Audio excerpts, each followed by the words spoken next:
Miguel nunca imaginó que perdería todo en una sola noche. Cuando abrió la puerta de su apartamento con un pastel de cumpleaños en las manos, escuchó las risas. Dos risas que conocía perfectamente. Una era de David, su novio, la otra de Roberto, su mejor amigo, y venían del dormitorio. El pastel se estrelló contra el suelo cuando Miguel empujó la puerta del dormitorio. David y Roberto estaban en la cama, besándose. No era un beso accidental, era como el beso de dos personas que se conocían demasiado bien. Miguel. David se levantó de un salto, intentando cubrirse. Espera, puedo explicarlo. Miguel no podía moverse, sus piernas no respondían. Durante 3 años había construido su vida alrededor de David. Habían hablado de casarse, habían planeado adoptar un hijo algún día, y ahora todo se derrumbaba frente a sus ojos. ¿Cuánto tiempo? La voz de Miguel sonaba extraña, como si viniera de otra persona. Roberto se puso los pantalones sin prisa, sin vergüenza aparente. 6 meses. No queríamos que pasara, pero nos enamoramos. 6 meses. La mitad de un año viviendo una mentira. Miguel recordó todas esas noches que David llegaba tarde del trabajo, todas esas veces que Roberto aparecía pasado en su casa diciendo que necesitaba hablar sobre sus problemas, las miradas que intercambiaban cuando pensaban que Miguel no las veía. «Eres mi mejor amigo». Miguel miró a Roberto, sintiendo cómo las lágrimas comenzaban a caer. «Te conté todo sobre mi relación con David. Te pedí consejo cuando teníamos problemas. ¿Y tú?» «No fue por intencional». Roberto se encogió de hombros. «A veces las cosas pasan. Además, tú y David ya no funcionaban. Él me lo dijo muchas veces». «¿Yo te lo dije?» David miró hacia Roberto con alarma. «No, yo nunca...» «Claro que lo dijiste». Roberto sonrió con frialdad. «Me dijiste que Miguel era aburrido, que ya no sentías nada, que te arrepentías de haber...» «¡Cállate!», David gritó. Luego miró a Miguel. «Eso no es verdad. Bueno, tal vez dije algunas cosas, pero estaba frustrado. No lo decían en serio». Miguel retrocedió hacia la puerta. No quería escuchar más. No quería saber cuántas veces habían hablado de él a sus espaldas, cuántas veces se habían reído de su ingenuidad. «Quiero que se vayan. Ahora». «Miguel, este apartamento también es mío». David intentó sonar firme. «Pagamos el alquiler juntos. Me importa una mierda. Váyanse o llamo a la policía». Salió del apartamento antes de que pudieran responder. Bajó las escaleras corriendo, sin rumbo fijo. Eran las 10 de la noche en Barcelona, y las calles estaban llenas de gente. Turistas riendo, parejas caminando de la mano, grupos de amigos entrando a bares. Todo el mundo parecía feliz menos él. Se sentó en un banco del Parque de la Ciutadella. Necesitaba hablar con alguien. Sacó su teléfono y marcó el número de su padre. Habían pasado meses desde la última vez que hablaron, pero ahora Miguel necesitaba escuchar su voz. Necesitaba volver a casa, aunque fuera por unos días. «Miguel». La voz de su padre sonaba sorprendida. «Papá, necesito venir a casa. David me engañó con Roberto. Necesito estar con ustedes unos días, necesito». Hubo un silencio largo, demasiado largo. «Miguel, tu madre y yo hemos estado hablando». La voz de su padre se volvió fría, distante. «Ya no queremos que vengas aquí. La gente del pueblo no deja de hacer preguntas sobre ti, sobre tu estilo de vida. Nos están haciendo quedar mal». Miguel sintió como si le hubieran dado un golpe en el estómago. «¿Qué estás diciendo? Tu hermana se casa en 3 meses. No queremos que arruines su día con tu presencia. Ya le explicamos que no estarás invitado. Papá, soy tu hijo. Tuvimos un hijo que nos hacía sentir orgullosos. Ese hijo ya no existe. El día que decidiste ser así, dejaste de ser parte de esta familia». La llamada terminó. Miguel se quedó mirando el teléfono, incapaz de procesar lo que acababa de escuchar. En una sola noche había perdido a su novio, a su mejor amigo y a su familia. A sus 28 años estaba completamente solo. Empezó a caminar sin rumbo. Sus pies lo llevaron al apartamento de Clara, su compañera de trabajo. Era la única persona en Barcelona en quien confiaba. Tocó el timbre repetidamente hasta que ella abrió la puerta. «Miguel, ¿qué pasó?» Clara lo miró alarmada. «¿Puedo quedarme aquí esta noche?» Miguel apenas podía hablar. «No tengo a dónde ir». Clara lo abrazó y lo dejó entrar. Miguel le contó todo mientras ella preparaba té. Cuando terminó de hablar, Clara guardó silencio por un momento. «Necesitas salir de Barcelona», dijo finalmente. «Lejos de David, de Roberto, de todo. Tienes vacaciones acumuladas en el trabajo. Úsalas». «¿Y a dónde voy?» «A cualquier lugar donde puedas pensar con claridad». Clara buscó algo en su teléfono. «Mira, mi tía tiene una casa en un pueblo costero, en Asturias. Está vacía en esta época. Puedes quedarte ahí el tiempo que necesites». Miguel miró las fotos del pueblo. Era pequeño, tranquilo, con casas de piedra y un puerto pesquero. El tipo de lugar donde nadie lo conocería, donde podría esconderse del mundo. ¿Estás tan segura? Completamente. Pero Miguel, escúchame bien. Clara lo miró seriamente. No huyas para siempre. Date tiempo para sanar, pero luego regresa y enfrenta tu vida. No dejes que David y tu padre te destruyan. 2 días después, Miguel estaba en un autobús rumbo a Asturias. Había empacado una maleta pequeña, había pedido un mes de vacaciones en su trabajo como diseñador gráfico y había bloqueado los números de David y Roberto. No había vuelto al apartamento. Clara había ido a recoger sus cosas más importantes mientras David estaba trabajando. El viaje duró 6 horas. Miguel miraba por la ventana, viendo cómo la ciudad se convertía en campo, cómo los edificios altos daban paso a montañas verdes. Con cada kilómetro que se alejaba de Barcelona, sentía que podía respirar un poco mejor. Llegó al pueblo al atardecer. San Andrés del Mar era exactamente como en las fotos. Pequeño, tranquilo, con calles estrechas de piedra. El olor a sal del mar llenaba el aire. La casa de la tía de Clara estaba en una colina con vista al océano. Miguel dejó su maleta en el suelo y se sentó en el porche. Por primera vez en días, estaba solo con sus pensamientos. Las lágrimas que había estado conteniendo finalmente comenzaron a caer. Había perdido todo, su relación, su mejor amigo, su familia, pero mientras miraba el océano, sintió algo más allá del dolor. Sintió rabia, rabia contra David por traicionarlo, rabia contra Roberto por destrozar años de amistad, rabia contra su padre por rechazarlo cuando más lo necesitaba, pero sobre todo sintió rabia contra sí mismo, por haber sido tan ciego, por haber confiado tanto, por haber construido su vida alrededor de personas que no lo valoraban. Esa noche, Miguel tomó una decisión. No volvería a la Barcelona siendo la misma persona que se fue. No volvería roto y derrotado.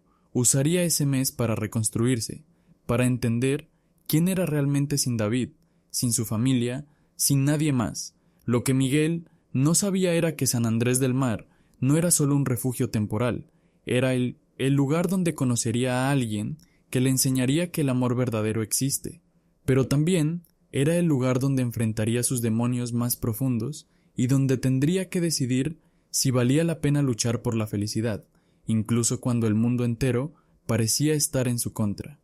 Miguel llevaba 3 días en San Andrés del Mar sin salir de la casa. Pasaba las horas mirando el océano desde el porche, comiendo poco y durmiendo peor. Cada vez que cerraba los ojos veía a David y Roberto juntos. Cada vez que revisaba su teléfono, veía los mensajes sin leer de David pidiendo hablar. Los borraba sin abrirlos. El 4.º día se obligó a salir. No podía seguir escondiéndose. Bajó la colina hacia el pueblo, sintiendo las miradas de los vecinos. En un lugar tan pequeño, un extranjero era noticia inmediata. El pueblo tenía una calle principal con tiendas pequeñas, una iglesia vieja y varios bares. Al final de la calle, junto al puerto, había un café con mesas afuera. «Café del Puerto», decía el letrero desgastado. Miguel entró. El lugar estaba vacío, excepto por un hombre detrás de la barra. Tenía alrededor de 35 años, brazos fuertes de alguien que trabaja con las manos, y una mirada cansada que Miguel reconoció inmediatamente. Era la mirada de alguien que también estaba huyendo de algo. «Buenos días». El hombre sonrió sin ganas. «¿Qué te sirvo?» «Un café solo». El hombre preparó el café en silencio. Miguel notó que tenía una foto pegada en la pared detrás de la barra. Un niño de unos 8 años sonriendo en un parque. «Tu hijo es hermoso», Miguel dijo sin pensar. La expresión del hombre cambió inmediatamente. Su mandíbula se tensó. «Gracias. Son 4 euros». Miguel pagó y se sentó en una mesa junto a la ventana. El café estaba bueno, mejor de lo que esperaba.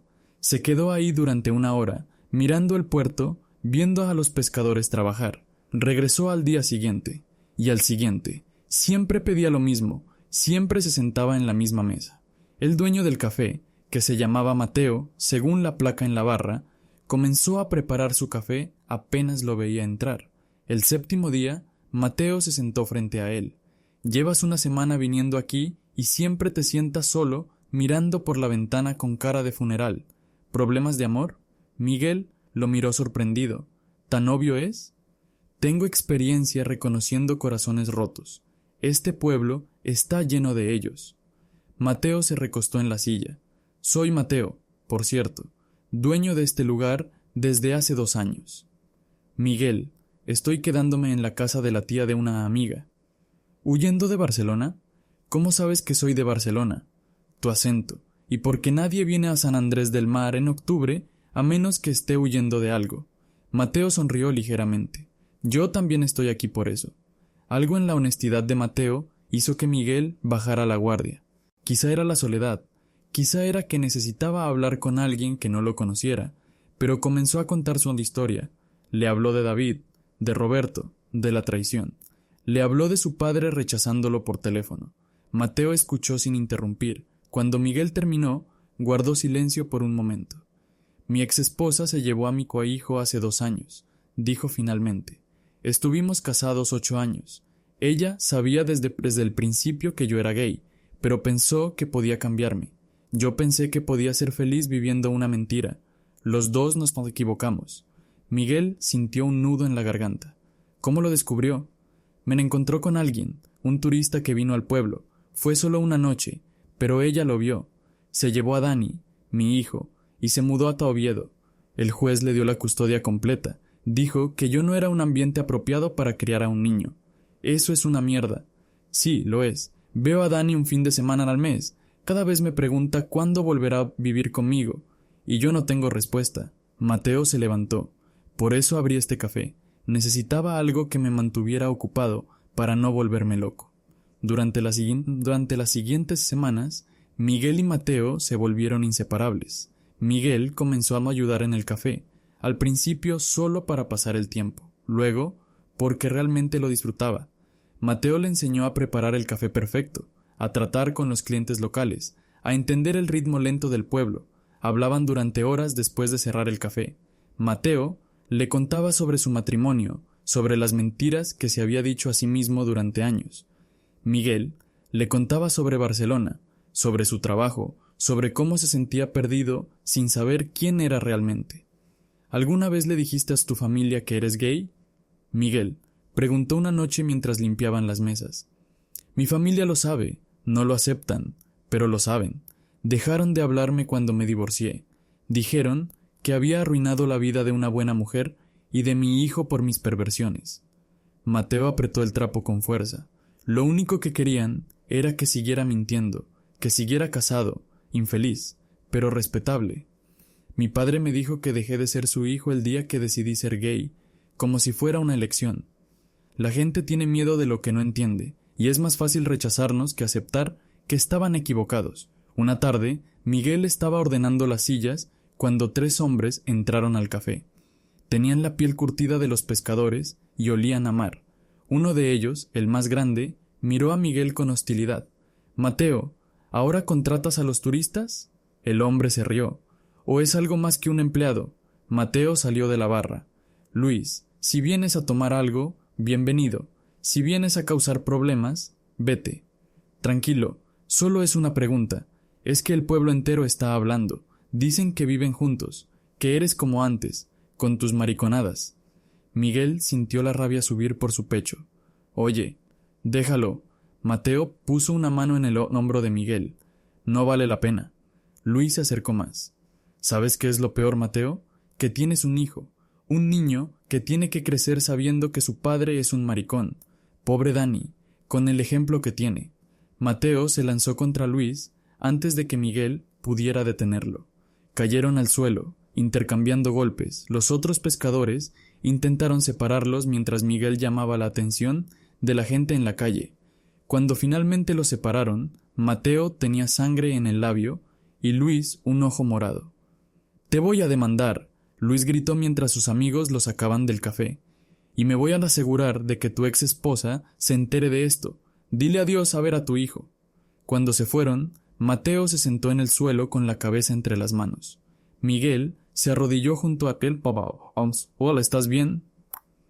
«Acabo de arruinar todo. Carmen, mi ex, usa cualquier excusa para limitar mis visitas con Dani.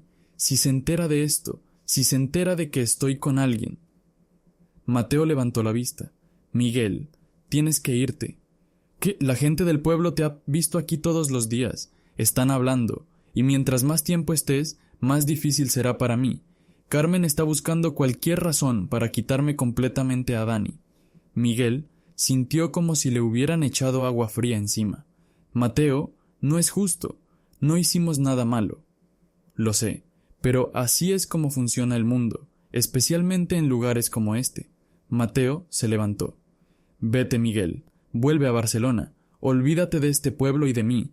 Esa noche, Miguel caminó por la playa durante horas. La conversación con Mateo le había abierto los ojos a algo que había estado ignorando. Se había enamorado de él. En esas semanas juntos, entre conversaciones y risas, había encontrado algo que nunca tuvo con David, una conexión real, honesta, sin máscaras. Pero Mateo tenía razón, quedarse solo traería problemas. Para Mateo, para su relación con su hijo, para todo. Al día siguiente, Miguel no fue al café. Se quedó en la casa, empacando sus cosas. Había decidido volver a Barcelona. Había sido un cobarde al huir, y seguía siendo un cobarde al irse ahora, pero no podía quedarse sabiendo que su presencia lastimaba a Mateo. Estaba cerrando la maleta cuando escuchó golpes en la puerta. Era Mateo. «No te vayas», dijo sin más. «Llevo toda la noche pensando. Toda mi vida he vivido escondiéndome, mintiendo, haciendo lo que otros esperan de mí, y estoy harto. Mateo, tu hijo, mi hijo merece un padre que sea honesto, un padre que le enseñe a ser valiente, no un cobarde que se esconde. Y tú...» Mateo dio un paso adelante. «Tú me haces querer ser esa persona». Miguel sintió las lágrimas en sus ojos. «¿Estás seguro?» «No, estoy aterrado, pero por primera vez en años, siento que estoy haciendo algo correcto». Se besaron en el umbral de la puerta, sin importar si alguien los veía. Los siguientes 2 meses fueron los más felices que Miguel había vivido. Se mudó oficialmente a San Andrés del Mar, consiguió trabajo remoto como diseñador gráfico, y pasaba cada momento libre con Mateo. Trabajaban juntos en el café durante el día, cocinaban juntos por las noches, y hablaban hasta el amanecer sobre todo y nada. Pero la felicidad tenía un precio. El pueblo comenzó a hablar. Las miradas en la calle se volvieron más hostiles. Los clientes del café disminuyeron. Algunos vecinos dejaron de saludar a Mateo cuando lo veían. «¿No me importa?», Mateo decía cada vez que Miguel mencionaba la atención. «Que hablen lo que quieran». Pero Miguel sabía que sí le importaba. Lo veía en la forma en que Mateo revisaba su teléfono constantemente, esperando la llamada mensual de su hijo, o de su hijo.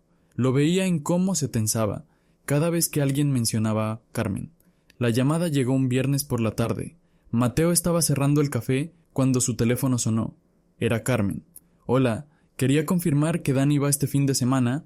Mateo se quedó callado, escuchando. Su rostro se fue poniendo pálido. «¿Qué? Carmen, no puedes hacer eso. Tengo derecho».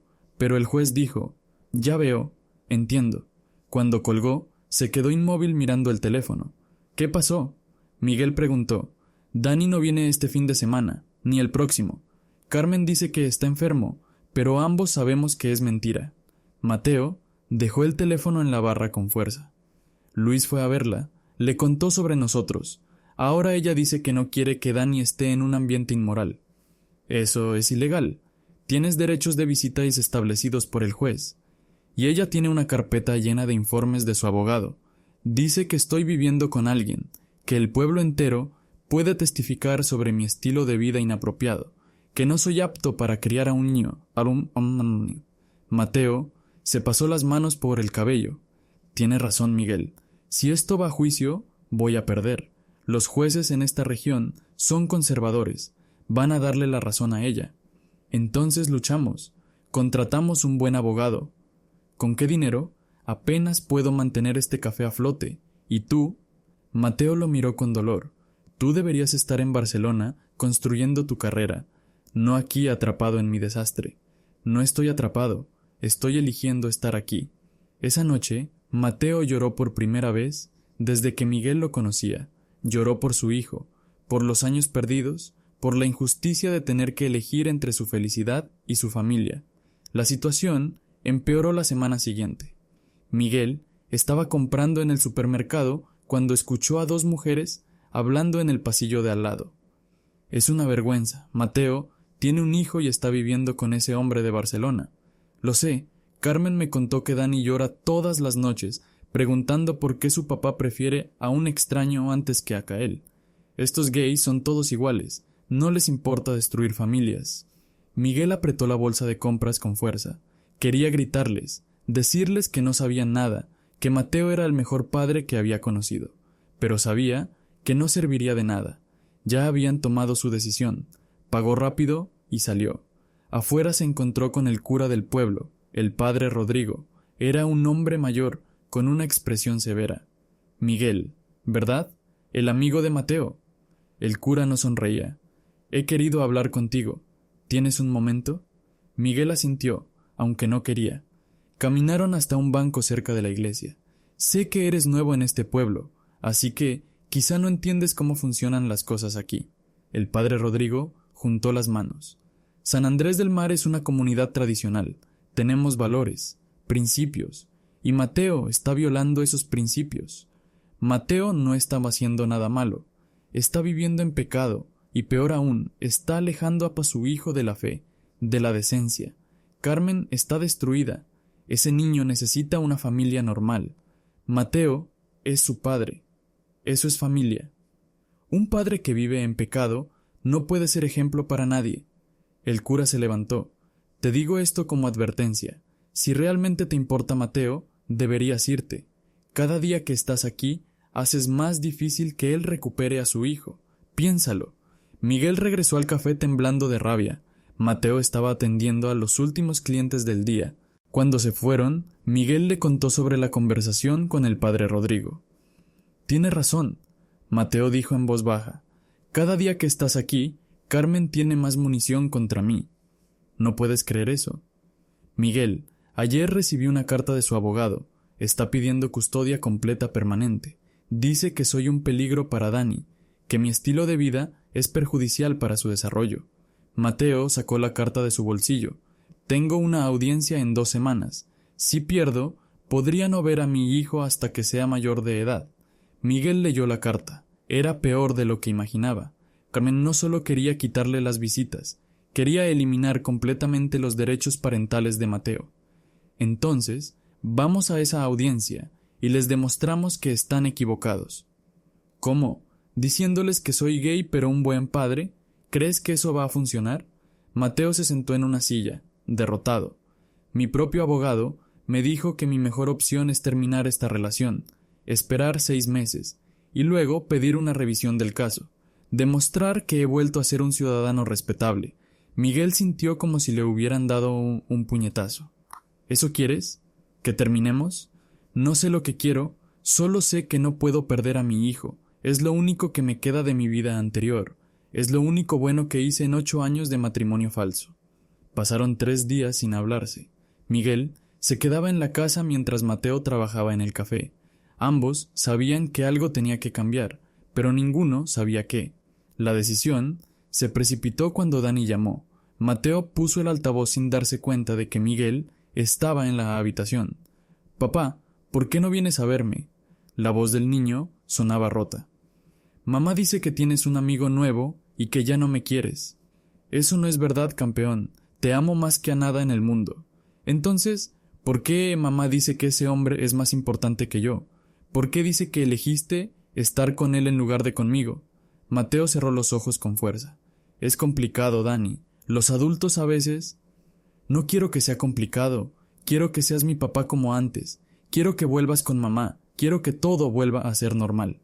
Cuando la llamada terminó, Mateo se quedó sentado en silencio. Miguel esperó, sabiendo lo que venía. «Tengo que terminar esto», Mateo dijo finalmente. no contigo, con todo, con el café, con este pueblo, con esta vida. Voy a cerrar el café y mudarme a Oviedo, estar cerca de Dani, aunque Carmen no me deje verlo, buscar trabajo allá, demostrar que puedo ser un padre estable. ¿Y nosotros? No puede haber un nosotros, no ahora, quizá nunca. Mateo finalmente lo miró. Mi hijo me necesita, y yo estoy eligiéndolo a Paren. Miguel asintió, sintiendo cómo se le rompía el corazón. Lo entiendo. ¿De verdad? No, pero respeto tu decisión. Miguel se levantó. Voy a empacar mis cosas. Me iré mañana. Esa noche, Miguel caminó por la playa una última vez. Había venido a San Andrés del Mar huyendo del dolor, y ahora se iba con un dolor aún mayor.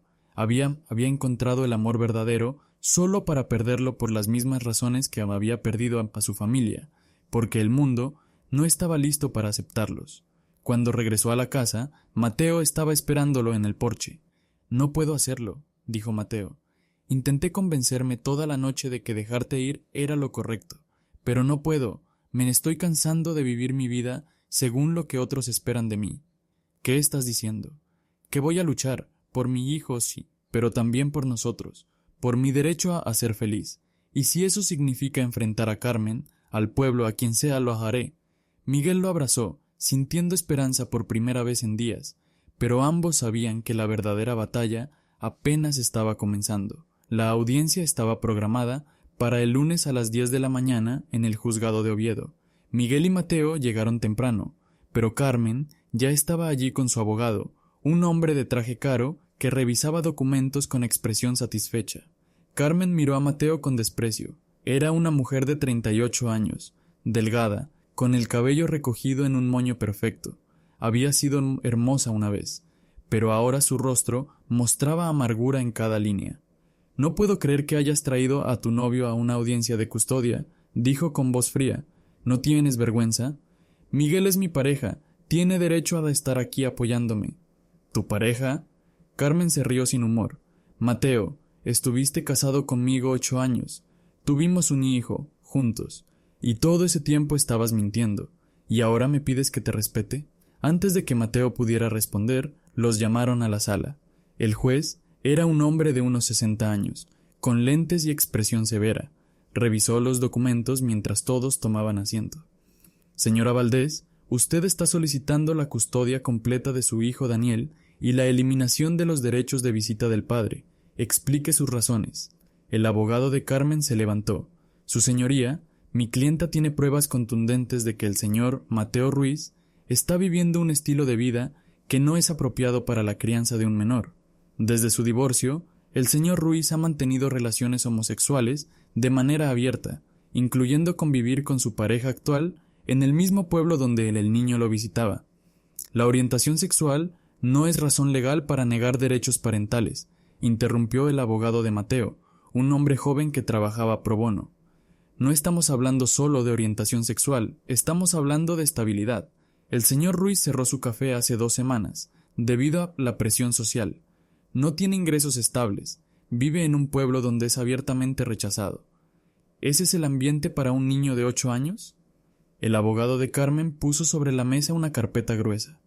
«Aquí tenemos testimonios de vecinos del pueblo, del padre Rodrigo, líder espiritual de la comunidad, de comerciantes locales. Todos coinciden en que el señor Ruiz ha creado un escándalo público con su comportamiento». Miguel apretó los puños. Quería levantarse y gritar que todo era injusto, pero el abogado de Mateo le había advertido que permaneciera en silencio. «Su señoría», continuó el abogado de Carmen, «también tenemos las declaraciones del propio Daniel. El niño ha expresado confusión y angustia sobre la situación de su padre. Pregunta constantemente por qué su papá eligió a un extraño sobre su familia. Llora todas las noches. Su rendimiento escolar ha bajado». Carmen se secó una lágrima falsa. «Solo quiero proteger a mi hijo. Mateo puede vivir su vida como quiera, pero no tiene derecho a arrastrar a Daniel a su confusión». El juez miró a Mateo. «Señor Ruiz, ¿qué tiene que decir?» Mateo se levantó. Su voz temblaba. «Mi hijo es lo más importante en mi vida. Todo lo que he hecho ha sido por él. Sí, cerré mi negocio. Sí, estoy en una relación con Miguel, pero eso no me hace mal padre. Amo a Daniel más que a nada, y él me necesita. ¿Por qué cerró su café? Mateo dudó. Porque los clientes dejaron de venir. La gente del pueblo lo rechazó por su estilo de vida, interrumpió el abogado de Carmen. Exactamente nuestro punto. El señor Ruiz no puede proveer estabilidad económica ni emocional para su hijo. El juez revisó más documentos. Señor Ruiz, veo aquí que usted ocultó su orientación sexual durante su matrimonio, que engañó a su esposa. ¿No fue así? ¿Estaba usted consciente de su orientación cuando se casó con la señora Valdés? Mateo guardó silencio. Miguel sintió cómo se hundía en su silla. Responda la pregunta, señor Ruiz. Sí, lo sabía. Carmen soltó un sollozo. Me usaste. Me hiciste perder 8 años de mi vida. Tuve tu hijo pensando que éramos una familia real. Yo quería que funcionara. Intenté ser el hombre que tú necesitabas. Pero no lo eras. Nunca lo fuiste. Y ahora Daniel tiene que pagar por tus mentiras. El juez levantó la mano pidiendo silencio. He escuchado suficiente. Tomaré una decisión en 2 semanas. Hasta entonces, se suspenden todas las visitas del señor Ruiz con su hijo. Pueden retirarse. Mateo salió de la sala como zombi. Miguel intentó tomarlo del brazo, pero él se soltó bruscamente. No me toques. No aquí. Afuera del juzgado, el abogado de Mateo fue honesto. No se ve bien.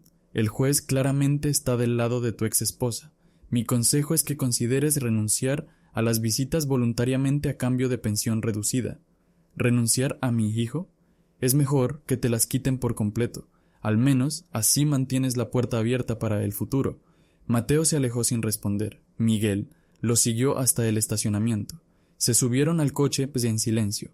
No fue sino hasta que llevaban media hora de camino que Mateo habló. Vas a volver a Barcelona. No voy a dejarte ahora.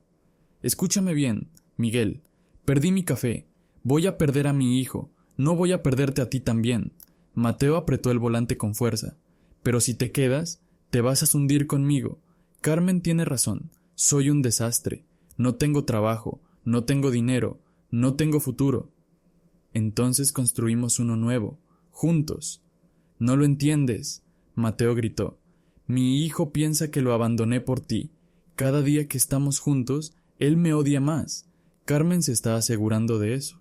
Entonces luchamos. Le demostramos a Daniel que puede tener un padre feliz y presente. ¿Con qué dinero? ¿Cómo? El abogado cobra 5.000 euros que no tengo. La renta de mi apartamento en Oviedo es el doble de lo que pagaba en San Andrés. ¿Y tú? Mateo finalmente lo miró. Tú abandonaste tu vida en Barcelona por mí. Tu trabajo, tus amigos. ¿Y para qué? Para estar con un hombre que ni siquiera puede mantener a su propio hijo.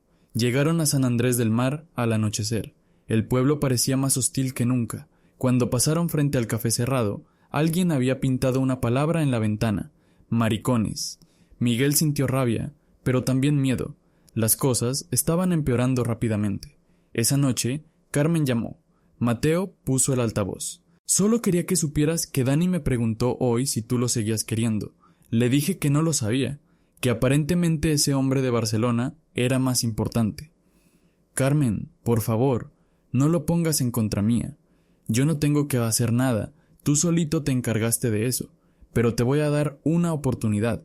Termina con Miguel, públicamente, pídele perdón al pueblo, a la iglesia, demuestra que puedes ser un padre decente, y quizá, solo quizá, te deje ver a tu hijo algún día.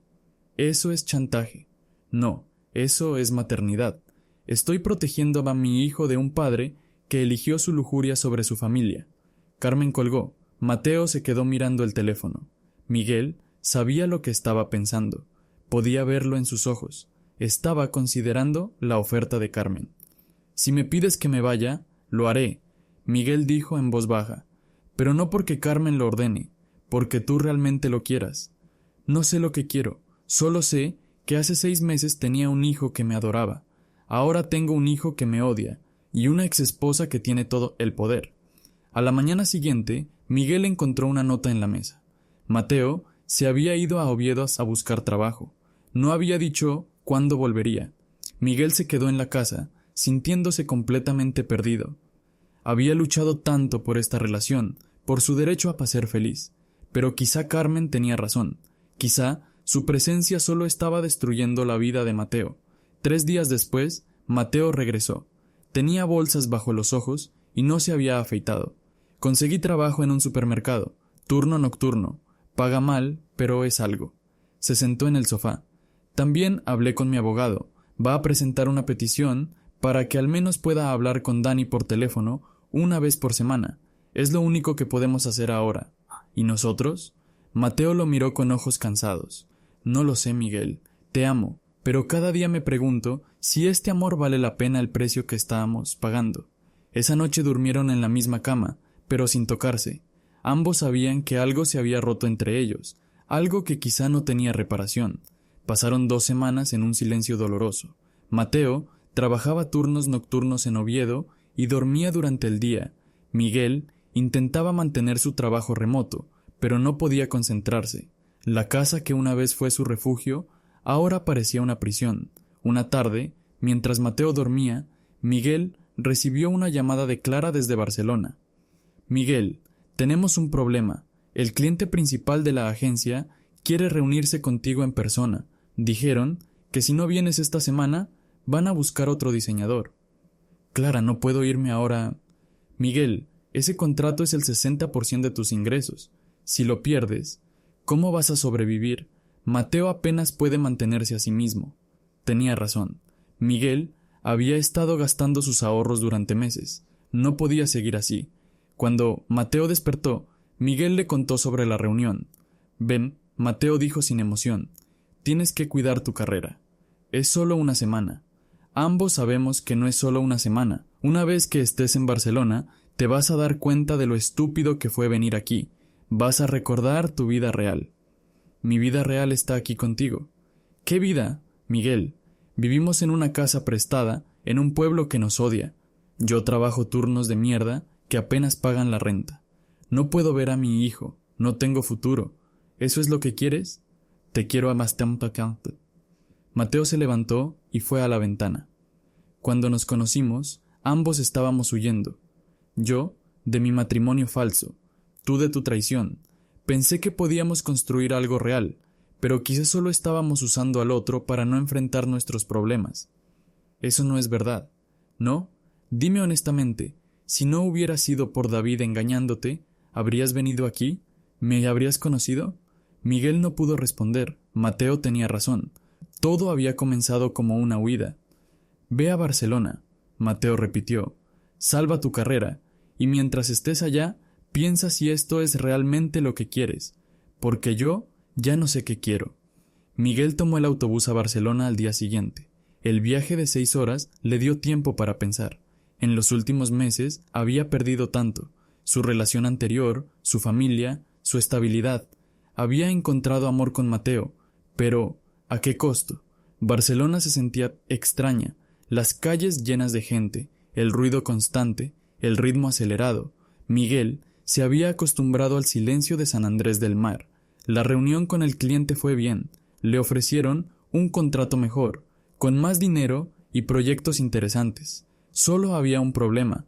Necesitaban que trabajara desde la oficina, no remoto.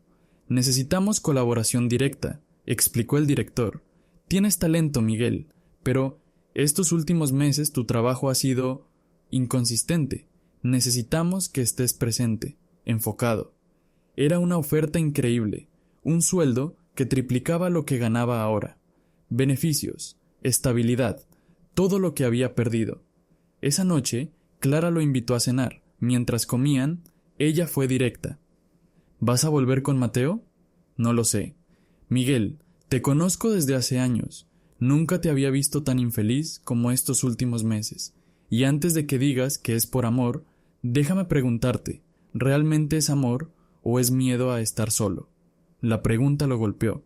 ¿Qué quieres decir? Saliste corriendo de Barcelona después de que David te traicionó. Encontraste a Mateo 2 semanas después. Nunca te diste tiempo para procesar lo que pasó, para sanar. Solo saltaste de una relación a otra. Mateo es diferente a David. Lo sé, pero eso no significa que sea lo correcto para ti. Mateo tiene demasiados problemas, Miguel. Su hijo, su exesposa, el pueblo. Tú no puedes salvarlo, y él no puede salvarte a ti. Miguel regresó al apartamento de Clara sintiendo más confundido que nunca. Revisó su teléfono. Mateo no había llamado ni enviado mensajes en 3 días. A la mañana siguiente, mientras tomaba café, recibió una llamada de un número desconocido. Miguel, soy Carmen, la ex esposa de Mateo. Miguel casi dejó caer el teléfono. ¿Cómo conseguiste mi número? Mateo me lo dio. Necesitaba hablar contigo. Carmen sonaba cansada. Mira, sé que piensas que soy la villana de esta historia, y quizá lo soy, pero necesito que entiendas algo. Mateo es el padre de mi hijo, y Daniel lo necesita. Por eso mismo no deberías alejarlo. Escúchame, Daniel llora todas las noches.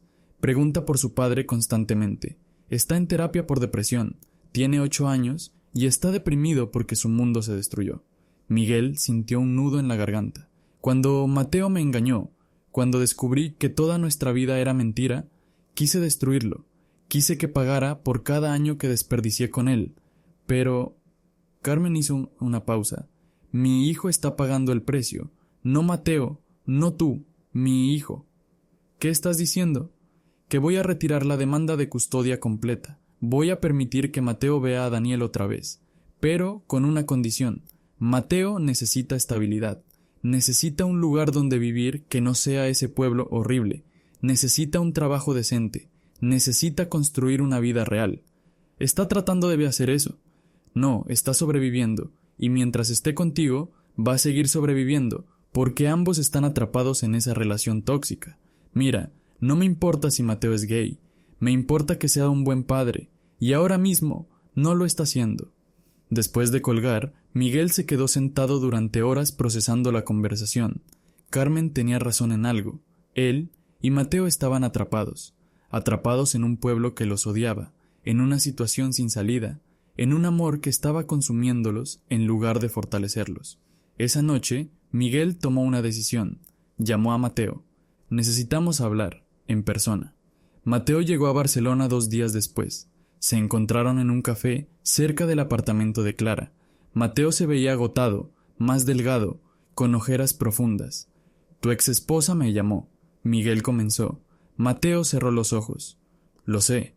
Yo le di tu número. Ella está dispuesta a dejarme ver a Daniel otra vez, pero solo si demuestro que puedo ser estable. Y yo no soy estabilidad. ¿No es eso? Sí lo es, Mateo. Y ella tiene razón. Los dos hemos estado aferrándonos el uno al otro porque estábamos asustados, pero no estábamos construyendo nada real. Mateo no discutió, solo asintió lentamente. Acepté el trabajo aquí en Barcelona. Miguel continuó. Es una buena oportunidad, y tú necesitas enfocarte en recuperar a tu hijo. ¿Entonces esto se acabó? No lo sé. Quizá es solo un descanso. Quizá necesitamos tiempo para descubrir quiénes somos sin el otro, para sanar nuestras heridas en lugar de usar nuestra relación como vendaje. Mateo extendió su mano sobre la mesa y Miguel la tomó. Ambos tenían lágrimas en los ojos. Te amo, Mateo dijo. Pero tienes razón. Daniel me necesita, y yo no puedo ser el padre que necesita si estoy quebrado por dentro. Yo también te amo, pero necesito reconstruir mi vida. Necesito perdonar a mi familia, hacer las paces con mi pasado. No puedo hacerlo mientras estoy escondido en un pueblo costero. Se quedaron así durante largo tiempo, tomados de la mano, llorando por el amor que estaban dejando ir.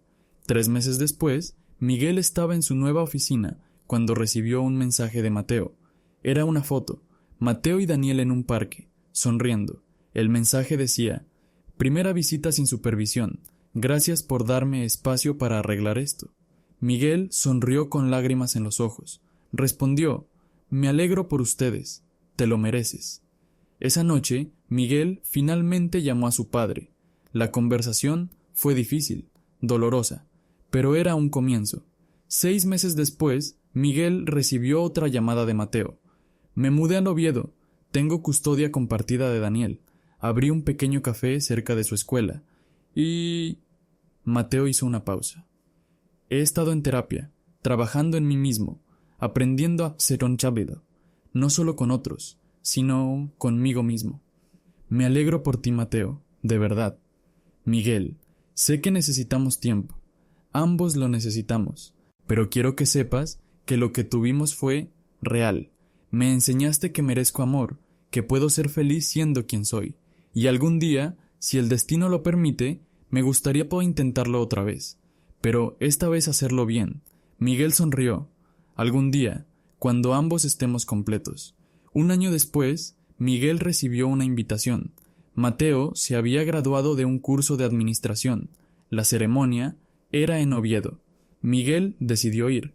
Cuando Mateo lo vio entre el público, su rostro se iluminó. Después de la ceremonia, se encontraron afuera. Daniel estaba con ellos, ahora de 10 años, sonriendo. Papá me contó de ti. Daniel dijo tímidamente. Dice que fuiste muy importante para él. Tu papá también fue muy importante para mí. Mateo y Miguel se miraron.